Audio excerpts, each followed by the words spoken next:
Olá pessoal, tudo bem? Hoje eu vim falar um pouquinho sobre a diferença entre a consulta de pediatria e a consulta de adolescentes, tá? E existe uma diferença, que é, quando a criança vem, a gente vai atender a criança, a gente vai focar a consulta muito em conversar com a mãe, com o pai, sobre os cuidados que eles vão ter com a criança, né?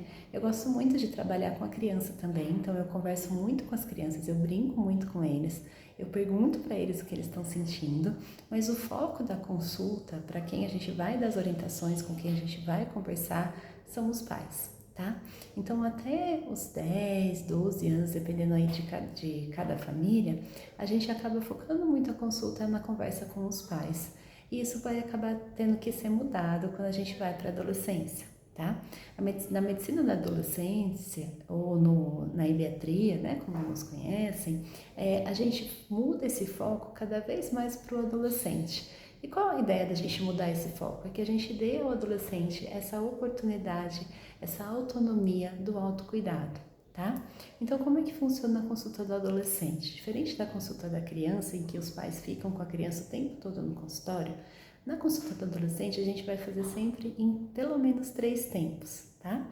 Um primeiro tempo em que a gente conversa com ambos, então vai ter a família e o adolescente, onde a gente vai conversar um pouquinho sobre como funciona tudo isso, né? Para que serve cada momento dessa consulta e se eles têm alguma dúvida em comum ali que a gente possa já ir conversando, discutindo os assuntos, tá?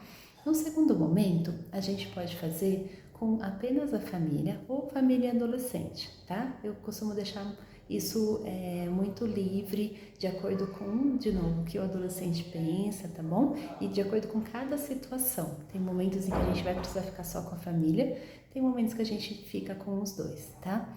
Nesse momento em que a gente tá só com a família e com o adolescente, a gente vai conversar um pouquinho sobre o geral, o contexto da casa, o que tem preocupado os pais, tá? Como é que foi a história de vida desse adolescente, como é que foi a gestação, como se ele já ficou doente ou não, alimentação, atividade física, enfim, a gente vai fazer esse histórico de vida e como é que está o contexto atual, tá? Nesse momento da consulta com a família, é um momento em que a gente aproveita para conversar um pouquinho sobre dicas, sobre desenvolvimento esperado da adolescência, né? Sobre o que é esperado, sobre essa adolescência normal, tá? E isso pode ajudar bastante já nesse momento a família a acalmar, entender qual comportamento é esperado e qual comportamento a gente precisa mesmo se preocupar, tá? Depois desse momento com a família, a gente vai deixar só o adolescente na sala. E esse momento é extremamente importante, tá? Por quê? Porque é nesse momento em que o adolescente pode se expressar, dizer o que pensa, o que sente, né? E a gente vai entrar em assuntos típicos da adolescência. A gente vai conversar com os adolescentes sobre questões gerais de saúde, alimentação, atividade física, sono, uso de telas, né? Tudo isso. Mas a gente também vai entrar em assuntos que a gente considera bem comuns na adolescência, que é a relação entre os amigos, o namoro, sexualidade, uso de substâncias, violências, projeto de vida, né? Então a gente vai ajudar o adolescente a pensar um pouquinho sobre a vida, refletir e se cuidar, né? E desenvolvendo esse senso de que ele começa a tomar essa responsabilidade pelo autocuidado, tá? Então essa parte em que o adolescente fica sozinho é extremamente importante. E ele sempre é o foco da consulta. Mesmo quando a gente está com os pais juntos, nosso olhar, a nossa conversa sempre vai incluir o adolescente, tá? Depois a gente faz um exame físico, que esse é comum, né? A criança, o adolescente, então a gente vai ver pulmão, coração, vai ver como é que está o desenvolvimento corporal, vai ver o crescimento, o desenvolvimento do adolescente, tá? Falar um pouquinho sobre todas as dúvidas que podem ter relação com essa questão do crescimento. Vamos ver na curva como é que ele está crescendo e se precisar depois a gente vai também solicitar alguns exames, né? Fazer algumas medicações e fazer as orientações para ajudar a tornar essa fase, né? Esse tempo tão bom aí um pouquinho mais leve para todo mundo, tanto para a família quanto adolescente, tá?